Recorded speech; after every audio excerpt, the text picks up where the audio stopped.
Another jobs report Friday where we were over here kinda hoping for bad news. The stage was set for lower interest rates today, with the market expecting just 130,000 jobs added, which would be a good indicator that the economy is weakening. The bad news would be good news for interest rates and maybe even a signal to the Fed that they should at least consider cutting their federal funds rate. We got no such luck, though. Per usual, the jobs report came in stronger than expected. While it was a bit of a mixed bag, it showed 177,000 new payroll jobs added, 167,000 of which were in the private sector. The unemployment rate held steady at 4.2%. Then the stock market also got a nice little boost with new notions of China potentially reopening talks of a trade deal. This wasn't great for mortgage bonds, but it wasn't necessarily terrible either. We're about to close for the day, for the week really, in the red, but only by about 20 basis points. Could have been worse. It's also worth keeping in mind that any decisions companies made about hiring or laying off after the Liberation Day news and all of the trade talks we've had over the past month won't show until next month's report comes out. 100 days of speed. The first 100 days of Trump's second term have been described using a lot of very heated language, but both sides seem to be agreeing that he is moving fast. The question this week from many was whether that speed is an effective tool or a vulnerability.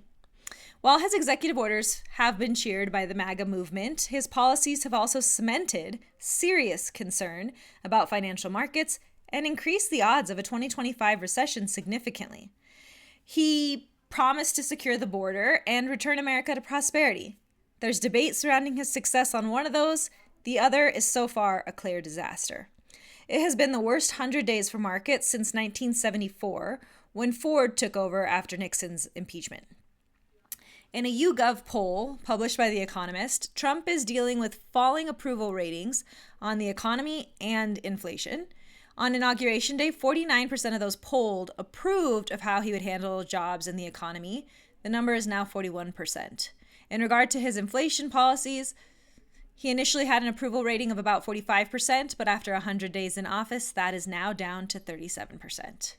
GDP numbers came in this week showing the economy tightened. We've seen average growth of about 3% for the last 2 years, but for the first quarter of 2025, we showed just 0.3% in growth. U.S. consumer confidence also fell to an almost 5-year low in April. Like I said once before, though, is Trump doing all of this on purpose? I'd highly recommend you go back and check that one out. For now, let's talk about something else. The future of the home ownership experience. This is what buying a home could look like in 2027. So close your eyes, listen to my voice, and let's imagine together. A client will likely start their search on an app, probably Rocket's app, considering the empire they're currently building. The AI within that app will pre-screen properties based on their financial profile, assumed from an instant mortgage pre-qualification, lifestyle preferences gathered from the data on that same phone, and previous online behavior. This will bring up a highly personalized property search with recommendations that are just so spot on. Upon expressing interest in the property, open banking APIs will pull real-time income and bank information on the buyer, and an automated underwriting process will begin right away. I think virtual reality tours become really fancy and probably sufficient, but if a buyer wants to see a property in person, a licensed showing assistant, not the normal realtor we're used to now, will unlock the door for them remotely from the app. The buyer will only need to call a realtor, as we know them now, if they need help negotiating or prefer human guidance. For privacy reasons and the changing nature of future generations and their need for human connection, I think many, not most, but a significant many, will prefer the anonymity of not having a human realtor or human loan officer involved. So they will make the offer using AI in that same app. The AI will draw on recent comps and seller behavior patterns. Rocket, the app creator, will have data on this seller because now that they own Mr. Cooper, they service 1 in 6 mortgages in this country. The AI will have access to some negotiating trends and data, not the best, like a real human realtor would, but the basics. So the buyers will approve, e-sign, and submit the offer with zero friction and literally within minutes. Financing and title will be bundled in one digital process, and all of the related checks like title search and appraisal and disclosures will happen automatically. Closing will also be handled in the app with a remote online notary. So the entire process takes maybe 5 to 7 business days. The entire real estate transaction will be 95% faster and easier than what we are used to now. And this is not an if, guys.